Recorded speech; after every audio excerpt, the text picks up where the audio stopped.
Hey class, we're going to look at some strategies today for the end of course test. My classes tend to take NCFEs, which stand for North Carolina Final Exams, but I do know that most EOCs and other state tests are available online in some released format. If you see here, we have the released items for the 2014 English Language Arts 3. If you just Google NC DPI or NC North Carolina Department of Instruction, NCFE released, this pops up. You can actually see, English 1, English 2, English 3, English 4, or whatever there is for the NCFEs. Most other states, I would imagine, have the same resource available. So let's look at this. So first thing we see for an English test is they're really fond of having these excerpts that we have to read, and they'll break them up maybe with section headers. Sometimes they'll be longer. Sometimes they'll break them up into shorter parts. This one, for this release, they took this story, The Avalanche, and did, I think, 2 different sections of it. So before we even read this, I'd scroll down and look at the questions and see what we have. So we have, which statement objectively summarizes the text? Or when we read this, what basically, without being able to be argued, is what this is about? So we can't do that without reading the whole thing, and I'd probably maybe take a mental note of that and start highlighting as I read, and I'd go to the next question and just kind of see what we have. I'd very quickly skim these and go on. So what is the effect of opening the text by using the words secrets, whispered, and pasts? So we have a few things here. I can look at the choices. I could probably even guess what it's going to be, but I'd still recommend reading the text before we get there. So on and so forth, we look through the questions. What's great about the releases is if we go to the end of this, let's see, they actually have all the answers for the things. They also have the standards that they address, which is nice, which is basically what your teacher is supposed to be teaching you, or what I'm supposed to be teaching you, and what percent of students got it correct. You'll notice that there's actually a really low number of correct answers here. I mean, not what you'd expect, 55%, one's 32%.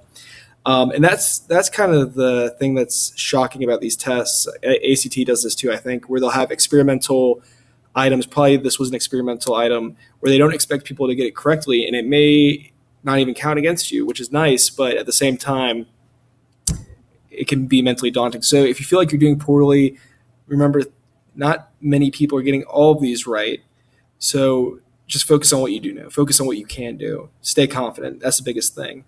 They have a few other things below this about how the constructed responses are scored.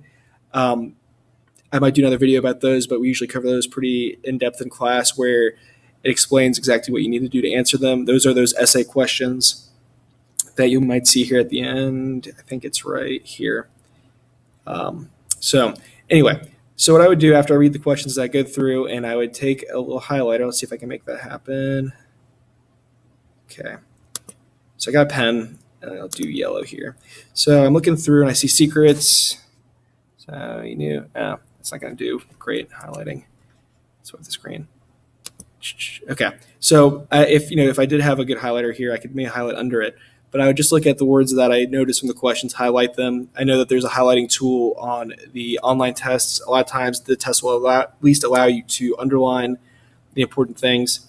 So I keep going through it. And one of the things you'll notice is that there are some words here that may not be ones that you're really familiar with.